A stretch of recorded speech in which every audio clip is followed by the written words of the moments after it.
Construct DFA over alphabets A, B for language L where length of every string is exactly 2.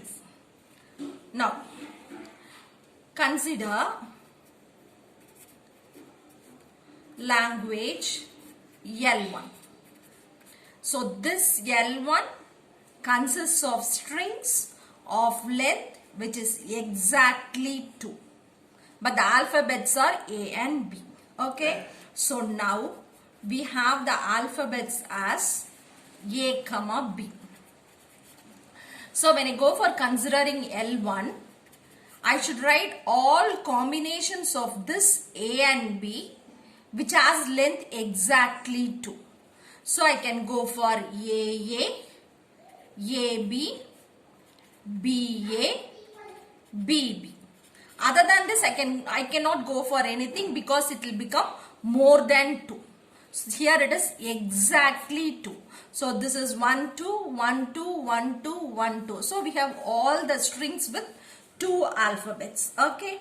Now, the string, the language L1 contains countable number of strings. Countable number of strings. So it is a finite language. So it is a finite language. Okay. Now we are going for the representation of DFA. Representation of DFA. When you go for representing a DFA for any language, consider smallest string possible. Consider smallest string which you have in this. In this, all strings are of equal length, so you can take any one of it. Now we'll consider. Now we'll consider the string AA and we'll construct a DFA.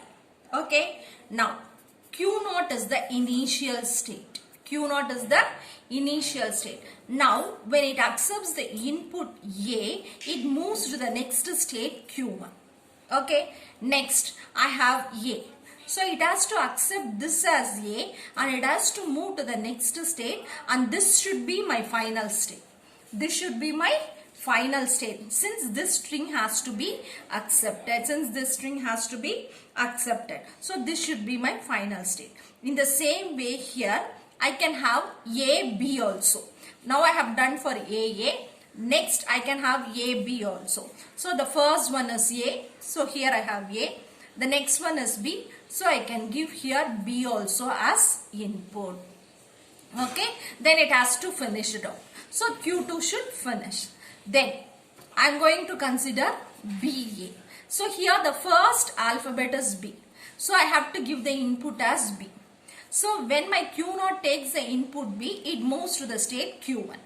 The next one is A. So I have A here. So when Q1 takes an input A, I have the string BA. So it should end over. So my Q2 should be the final state. Okay. So now my DFA is Q0. It can accept either A or B. It moves to the state Q1. Here also it can accept either A or B and it moves to the state Q2. Okay. So this becomes the final state. So whenever an input reaches the final state, then the string is accepted. So an input, when it reaches the final state, then the string is accepted. Now check for complete DFA. What is a complete DFA? In every transition,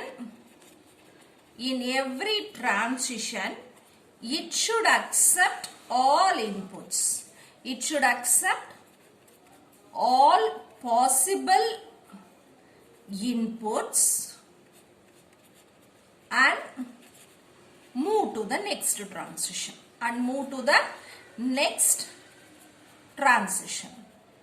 So when you see here, I have my alphabets as A comma B. So in the initial state, it accepts both these alphabets. In the next state, when I come, it is Q1. In this state also, it accepts both the alphabets A comma B. And it goes for the final state. So since these all possible inputs are accepted in all these transitions, it is said to be as complete DFA. It is a complete DFA. Okay. Now, check out. Whenever you go for constructing a DFA, check out that it does not contain the strings other than that you have specified. So here I have specified AA, AB, BA, BB. So my DFA should accept only these strings. My DFA should accept only these strings. Okay. So now I have to reframe my DFA such that it should not accept strings other than this. So now it is Q0. It is the initial state. Here the input is A comma B. Then I have Q1.